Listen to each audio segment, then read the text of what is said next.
Hello students, welcome back to my channel. Students, मेरे channel अंदर जोश में आप सबको एक बार फिर से हार्दिक स्वागत है। स्टूडेंट्स, जैसे कि आपको पता है, मैं आप सबके लिए थ्योरी नोट्स लेकर आती हूँ जो कि हमारे पंजाब टेट और मास्टर कैडर से रिलेटेड रहते हैं। उसी से रिलेटेड आज का हमारा टॉपिक रहने वाला है, जिसके बारे में हम संपत्ति का अधिकार के बारे में करेंगे।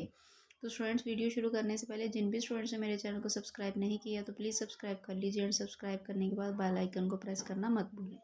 ठीक है, तो स्टार्ट करते हैं। क्या रहता है आज का हमारा संपत्ति का अधिकार। संपत्ति का अधिकार आर्टिकल 301 में आता है। इसके अकॉर्डिंग क्या है कि विधि के प्राधिकार के बिना व्यक्तियों को संपत्ति से वंचित ना किया जाए। इसके अकॉर्डिंग क्या है कि किसी भी व्यक्ति को विधि के प्राधिकार के बिना, यानी कि बिना किसी रूल्स एंड रेगुलेशन के, उसको उसकी संपत्ति से वंचित नहीं किया जा सकता। नेक्स्ट आ जाता है हमारा कि भारत के राज्य क्षेत्र के भीतर व्यापार, वाणिज्य और समागम, ये आते हैं आर्टिकल 301 से लेकर 307 तक। क्या रहता है इसमें कि 301 आर्टिकल कहता है कि व्यापार, वाणिज्य और समागम की स्वतंत्रता होगी। हर एक व्यक्ति अपनी इच्छा से व्यापार, वाणिज्य और समागम कर सकता है। 302 आर्टिकल क्या कहता है कि व्यापार, वाणिज्य और समागम पर निर्बंधन अधिरोपित करने की जो संसद की शक्ति होगी, यानी कि इन चीज़ों पर, इन सब पर रोक लगाने की जो शक्ति होगी वो संसद की होगी। 303 आर्टिकल कहता है व्यापार और वाणिज्य के संबंध में संघ और राज्यों की जो विधायी शक्ति है, इन पर निर्बंधन लगाया जा सकता है।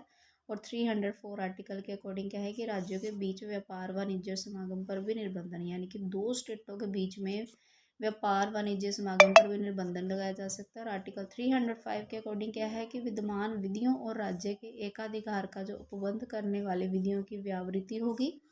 306 आर्टिकल जो है ये निरस्त कर दिया गया है। और 307 आर्टिकल क्या कहता है कि 301 से अनुच्छेद 304 के प्रयोजनों कार्यान्वित करने के लिए प्राधिकारी की नियुक्ति, यानी कि आर्टिकल 301 और 304 को के प्रयोजनों को कार्यान्वित करने की जो नियुक्ति होगी वो आर्टिकल 307 के अकॉर्डिंग ही होगी। नेक्स्ट आ जाती है लोक सेवाएं। लोक सेवा ये भी मोस्ट इम्पॉर्टेंट है, जो कि हमारी पोस्ट रहती है यूपीएससी वगैरह, ये सारी वो इसके अंडर है। आर्टिकल 301 क्या कहता है? आर्टिकल 308 के अकॉर्डिंग क्या है? 308 में इनके निर्वचन है। 309 में क्या है कि कहा गया है कि संघ या राज्य की सेवा करने वाले व्यक्तियों को भर्ती और सेवा की जो कंडीशंस रहेगी वो सारी 309 के अकॉर्डिंग है। और 310 आर्टिकल में क्या आता है कि संघ और राज्य की सेवा करने वाले व्यक्तियों की जो पद अवधि होगी, कितने टाइम की होगी, वो सारी 310 में है। और 311 क्या बताता है कि संघ या राज्य के अधीन सिविल हैसियत में नियोजित व्यक्तियों का पदच्युत किया जाना और पद से हटाया जाना या पंक्ति में अवनत किया जाना, ये आर्टिकल 311 के अकॉर्डिंग है। और 312 क्या कहता है कि अखिल भारतीय सेवाएं, कई बार एग्जाम में पूछा जाता है कि अखिल भारतीय सेवाएं किस आर्टिकल के तहत है, तो 312 में है। 312 ये आर्टिकल क्या कहता है कि कुछ सेवाओं के अधिकारियों की सेवा की शर्तें में परिवर्तन करने या उन्हें प्रतिसंहत करने की जो संसद की शक्ति होगी, आर्टिकल 312 के अकॉर्डिंग होगी। आर्टिकल 313 के अकॉर्डिंग क्या है? संक्रमणकालीन उपबंध किए जाएंगे। 314 में क्या है? कतिपय सेवाओं के पहले से सेवन, ये आर्टिकल निरस्त कर दिया गया।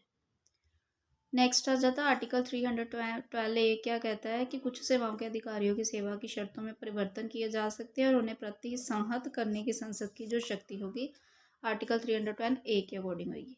313 क्या कहता है कि संक्रमणकालीन उपबंध किए जाएंगे। और 314 क्या कहता है? ये वाला आर्टिकल निरस्त कर दिया गया, इसको रहने दो।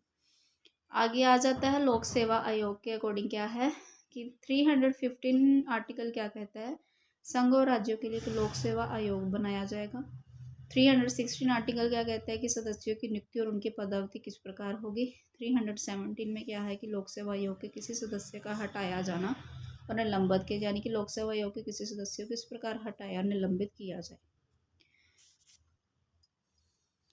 नेक्स्ट आ जाता 318 आर्टिकल के अकॉर्डिंग क्या है कि आयोग के सदस्यों और कर्मचारी वृंद की सेवा की जो शर्तों के बारे में विनिमय बनाने की जो शक्ति होगी उसके बारे में बताया गया। और 319 आर्टिकल में क्या बताया गया कि आयोग के सदस्यों और कर्मचारी वृंद की सेवा की शर्तों के बारे में विनिमय बनाने की जो शक्ति होगी। 320 आर्टिकल के अकॉर्डिंग क्या है कि लोक सेवा आयोग कृत्य में बताए गए हैं। और 321 में लोक सेवा आयोग कृत्यों का विस्तार किस प्रकार किया जा सकता है वो शक्ति बताएगी। 322 में लोक सेवा आयोगों के व्यय बताए गए हैं। 323 में लोक सेवा आयोगों के प्रतिवेदन बताए गए। नेक्स्ट आ जाता है, ये अधिकरण है 323A में क्या है, प्रशासनिक अधिकरण, और 300, ये इतना इम्पोर्टेंट नहीं है वैसे। आगे आ जाता है निर्वाचन। निर्वाचन के अकॉर्डिंग, यानी कि जो इलेक्शंस के अकॉर्डिंग सारा रहती है सिस्टम, वो सारा है। अब वो वाले आर्टिकल है ये। 324 आर्टिकल क्या बताता है कि निर्वाचन के अधीक्षण, निर्देशन और नियंत्रण का निर्वाचन आयोग में निहित होना। 325 के अकॉर्डिंग क्या है कि धर्म, मूल वंश, जाति या लिंग के आधार पर किसी व्यक्ति का निर्वाचक नामावली के सम्मिलित किए जाने के लिए अपात्र ना होना या किसी विशेष में सम्मिलित दावा ना किया जाना। यानी कि 325 के अकॉर्डिंग क्या है कि धर्म या मूल वंश, जाति के आधार पर किसी भी पर्सन को वोट डालने के अधिकार से जो वंचित नहीं किया जा सकता। 326 आर्टिकल के अकॉर्डिंग क्या है, लोकसभा राज्य की विधानसभा के लिए जो निर्वाचनों का वयस्क मत अधिकार के आधार पर होगा, यानी कि लोकसभा, राज्य विधानसभा का जो वोटिंग सिस्टम होएगा वो वयस्क मत अधिकार के अकॉर्डिंग होएगा। 327 आर्टिकल के अकॉर्डिंग क्या है कि विधानमंडलों के निर्वाचन के जो संबंध में उपबंध करने की जो संसद की शक्ति होगी ये बताई है। 328 में क्या है, किसी राज्य के विधानमंडल निर्वाचनों के संबंध में उपबंध करने विधानमंडल की जो शक्ति होगी वो बताएगी। और 329 में क्या है, निर्वाचन संबंधी मामलों में जो कि कोर्ट्स का जो इंटरफेरेंस रहेगी जो उनके बारे में बताएगी। ठीक है स्टूडेंट्स, आज की वीडियो हमारी यहीं तक रहने वाली है। नेक्स्ट वीडियो में ये हम पूरे आर्टिकल्स कंप्लीट कर लेंगे। तो मिलते हैं नेक्स्ट वीडियो में। Bye bye.